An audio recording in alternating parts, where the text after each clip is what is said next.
Hoje vamos entrar na casa de uma das famílias mais importantes da tauromaquia, os Núncio. Vamos conhecer a história e futuro destes senhores que têm levado ao longo dos últimos 2 séculos o nome de Portugal aos 4 cantos do mundo. Venham daí e desfrutem de um dia na herdade de Valdelobos. É família. É a melhor definição. Portanto, o Touro Bravo, de quem há 4 gerações cria touros bravos, nascemos com eles, crescemos com eles, ouvi falar deles, lidar com eles todos os dias. É família. É um nome que facilita muitíssimo as portas, mas nos obriga a uma responsabilidade brutal.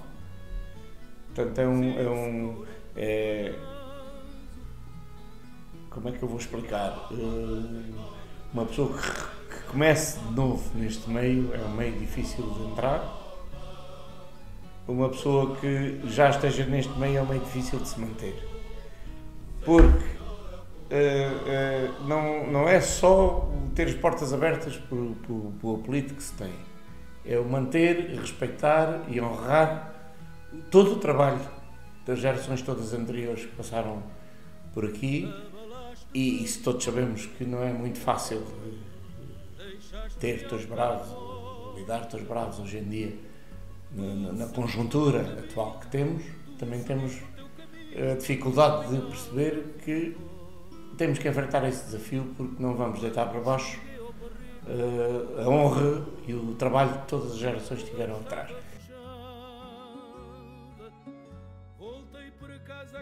É normal cá em casa qualquer gaiato que nasce ser apresentado ao mundo do touro logo muito pequenino, brincar começar logo de pequenino a perceber o que é a enchida de um bezerro, o que é uma ferra, o que é uma tenta, de maneira a criarem-se de pequeninos logo os pequeninos vícios, se é que se podem chamar vícios uma cultura portuguesa, os pequeninos vícios da tradição que temos cá na casa, que temos em Portugal, no fundo. As terras são terras de aluvião do Sado, portanto, não havia, à época não havia tratores. Não havia tratores nem maquinaria que existe hoje, que nos permite fazer agricultura nestes sítios. Portanto, era preciso, a junta de bois era na altura o trator. Acontece que o trator, ou seja, a junta de bois entre os montes, que se consegue fazer com uma junta de vacas mansas, aqui no animal manso tem uma índole que é muito difícil de lidar nas lamas. Portanto, nós tínhamos de trabalhar o arroz, para fazer arroz e para fazer as lavras, que são muito duras, tínhamos que ter animais com muita resistência. E daí um bocadinho o surgimento do gado da terra, que cá se chama o preto da terra, que era um gado de perna alta, com extrema resistência a conseguir trabalhar nas lamas. Portanto, uma carreta de bois carregada de feixes de arroz iria carregada de lama até ao eixo e arrastada muitas vezes com 6 juntas de bois para conseguir tirar uma carreta do meio de um canteiro de arroz. Portanto, não havia muitos animais com resistência para aguentar um trabalho tão duro. Na sequência disso, surgem as brincadeiras populares à roda dessa raça de animais. E daí a evolução para o touro bravo foi uma questão de começarem a aparecer toureiros com mais habilidades para obrigarem a um outro tipo de animal. Portanto, é um animal muito casado com a casa, com a terra, com a nossa zona de onde vivemos, assim como no Sorraia, assim como se repararem, os touros bravos estão todos situados em zonas onde os trabalhos agrícolas eram muito duros e que era preciso haver animais de resistência para tal. É claro que selecionar entre um animal mais rijo, um animal mais dócil, se for para a brincadeira, como se chamava na altura, que eram as capeias populares que se faziam, que depois evoluíram para a praça de touros, é claro que o animal que se mexa mais e que seja mais reativo é mais interessante do que um animal mais pacato. Portanto, foi naturalissimamente que estas coisas surgiram nesta zona.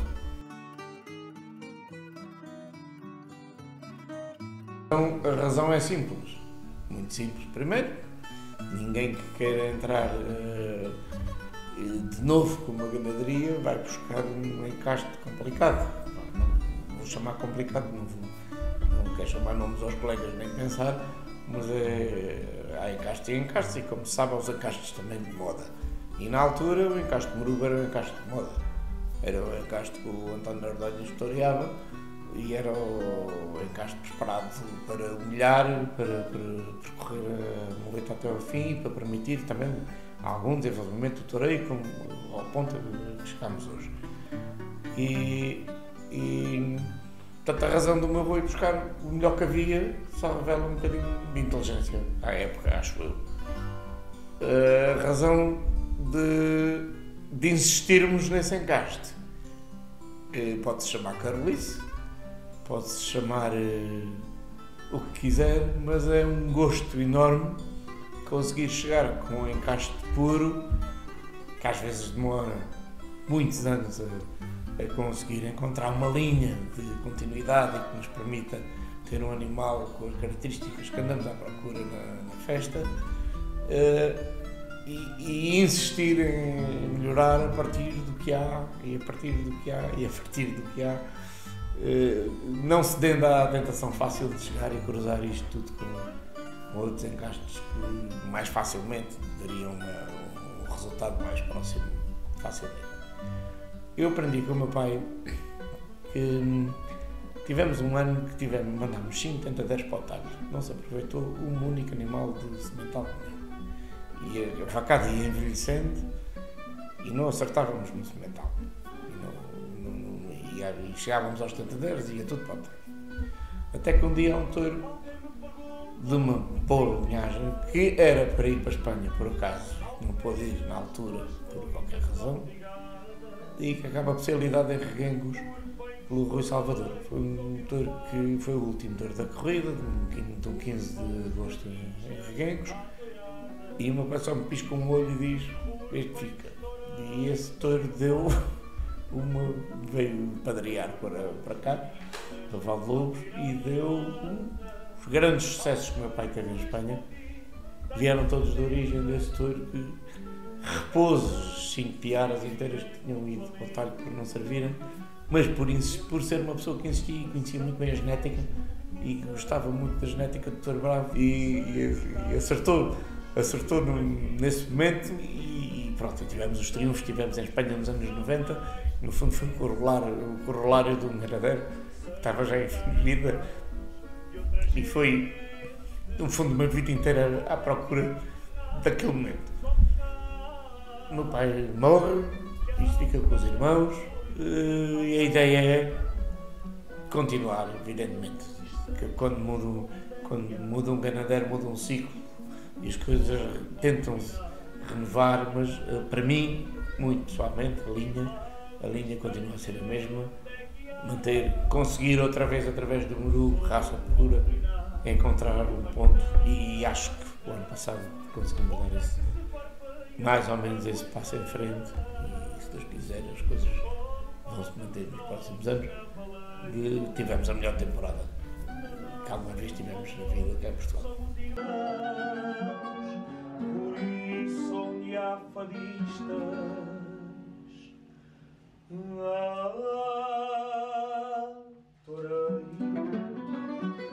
na raça e no valor somos irmãos. Por isso onde há fadistas, há toreiros.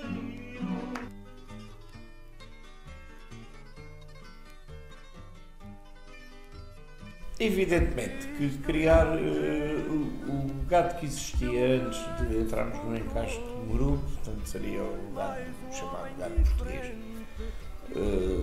animais muito alegres, que não humilhavam, que corriam para os cavalos e permitiam brindes fáceis do tempo da tauromaquia da época, do toureio à meia volta e da espetacularidade da época. Ao entrar em Espanha, no momento, como eu disse há bocado, em que o António Ordóñez era a primeira figura, obrigava-nos a ter um animal que humilhasse, porque fosse uma muleta que fizesse os mínimos olímpicos para poder ser lidado em Espanha. Daí um bocadinho a transição do encaste e nesse gosto de entrar. Agora, do pouco que conheço, às vezes há pessoas que me dizem assim: o seu avô, no seu tempo, foi o Cristiano Ronaldo. Era uma pessoa que toda a gente conhecia em Portugal, toda a gente sabia quem era em Portugal. E como o Cristiano Ronaldo também não desistia de desafios. Portanto, para ele entrar em Espanha era muito mais fácil, evidentemente, comprar. Se há uma hipótese mais complicada, se há a forma mais complicada, vamos tentar vencer a forma mais complicada.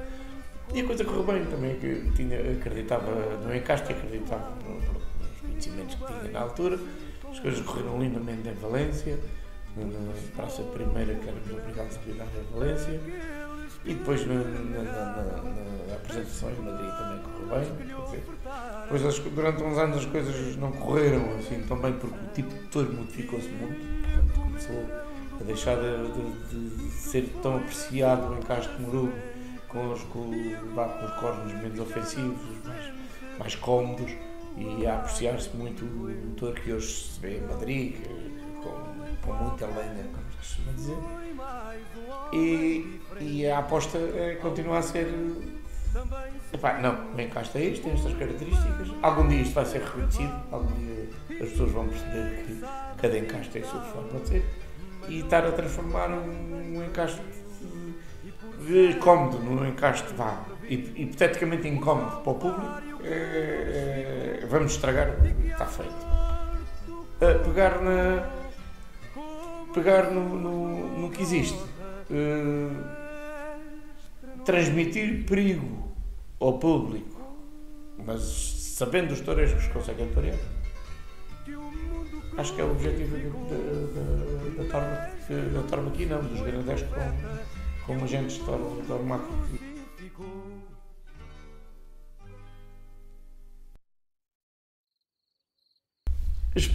Espanha agradeceu a entrada dos portugueses na União de Criadores de Touros de Lide, em grande parte por agradecimento à simpatia dos granadeiros portugueses na Guerra de Espanha, de terem recebido cá os encastes espanhóis, que de outra forma iriam ser dizimados pela Guerra Civil de Espanha.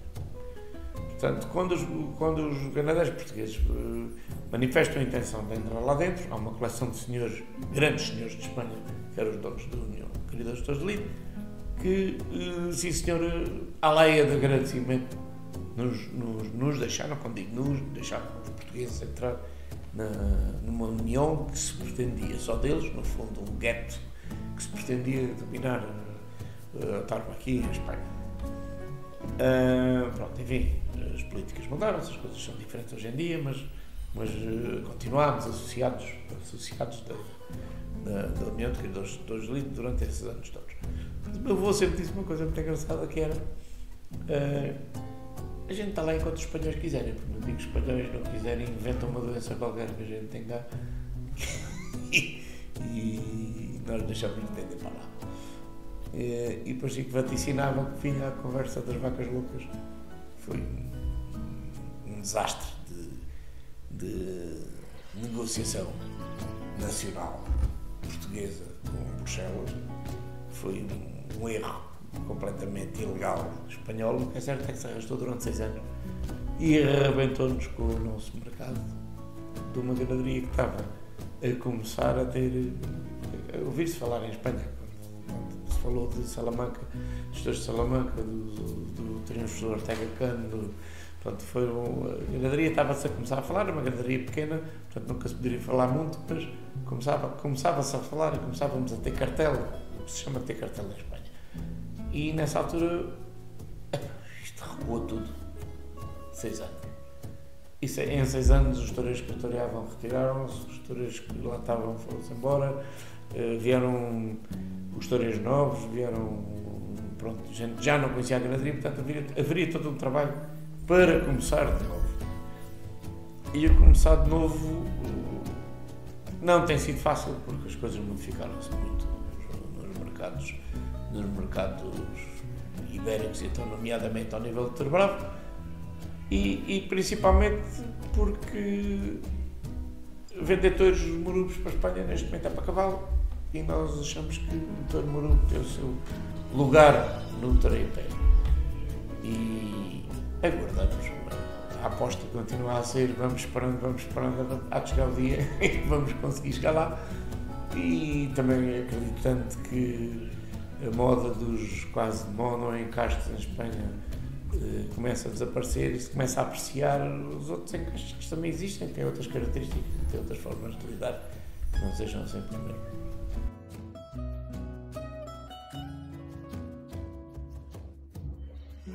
Ao fim de estes anos todos, sempre com os sementais da casa, isto acaba por... Claro que todos vão entroncar no Urus, claro que todos vão entroncar nas cavernas, naqueles que estão desenhados nas cavernas do Paleolítico, mas ao fim de 75 anos, a meter sempre animais sempre da mesma casta, porque há uma coisa curiosa, o meu avô quando vai comprar o Carlos Quirro, do António Quirro, desculpa, vai buscar qualquer coisa com 17 famílias diferentes. As vacas vinham de 17 famílias diferentes, tanto que temos uns touros com o focinho mais comprido, outros com os focinhos mais encaracolados, temos coisas que eles lá tinham. Aliás, é engraçado, na ganaderia Passanha, que é gêmea das nossas, por dizer, havia muito aquele touro dos caracolinhos que os forcados diziam que tinham os caracolinhos na testa e que, enfim, tinham o focinho mais curto, cara triangular. O nosso morubo tem a cara um bocadinho mais subcomprida, mas isso também porque houve sementais que também deram nisso. Portanto, isto é, esta coisa de brincar com a genética sempre internamente é um risco enorme.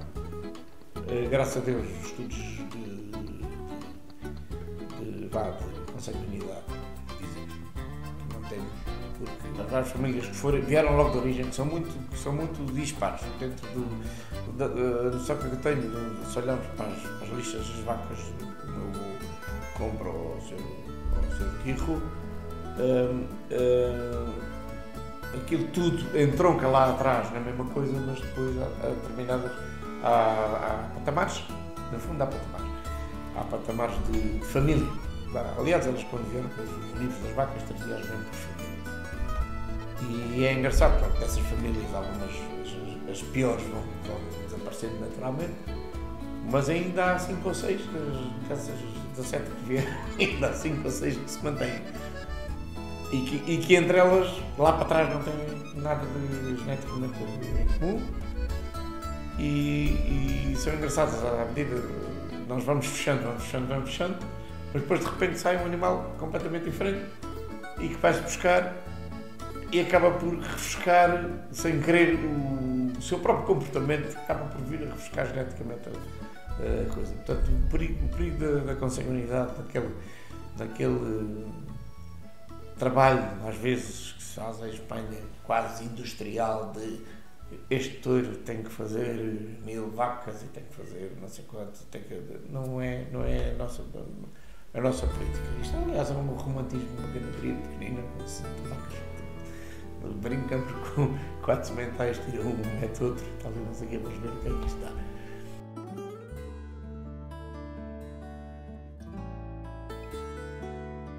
A importância é a muleta e eu continuo a dar muita importância ao comportamento das vacas. Até porque, como andei de amador a torear a pé, e vimos muito bem na sorte das varas como é que os animais se comportam, invariavelmente o comportamento na muleta é diretamente imputado ao comportamento nas varas. Portanto, um animal que começa muito bem nas varas, a gente sabe que vai começar muito bem na muleta e depois, quando se alivia nas varas, vai-se aliviar na muleta, no final do lido, por exemplo. ou se fores das varas logo de princípio, é uma carga de trabalho para meter na muleta, ou se vem à muleta, não vem com convicção. Isto, vamos lá ver, se estamos a falar de touros bravos, não podemos falar de touros que passam. E o animal que nas varas não se emprega, até pode passar lindamente na muleta e dar faenas de arrancar orelhas, mas nunca é um touro bravo.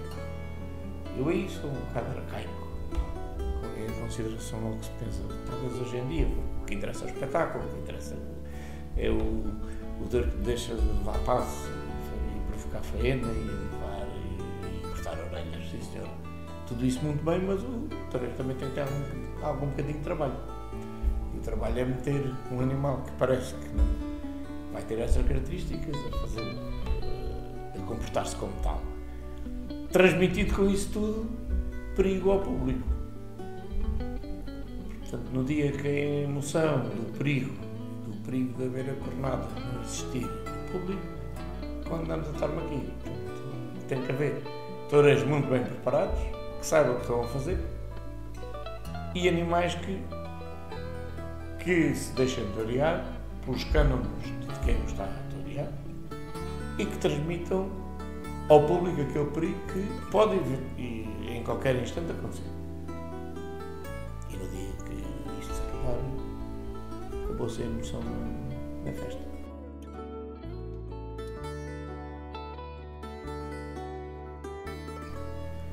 França tem uma coisa fantástica, que é, faz feiras em que diz, os encastes são estes, os senhores toureiros, se os quiserem torear, são estes, a gente não sai daqui, e o toureiro tem que chegar à frente para torear os encastes, que o sistema taurino francês impõe. Na Espanha está ainda na fase de toreia-se um bocadinho aquilo que os toureiros querem torear, e depois deixam-se os touros, vamos chamar duros ou mais complicados para os toureiros que não têm hipótese de impor a sua tauromaquia. Em Portugal estamos numa fase em que há uma escassez de touros à conta da pandemia, porque se abateram várias camadas e portanto, todos os touros que existirem são poucos para cumprir a temporada portuguesa. Portanto, temos 3 países com 3 realidades completamente distintas,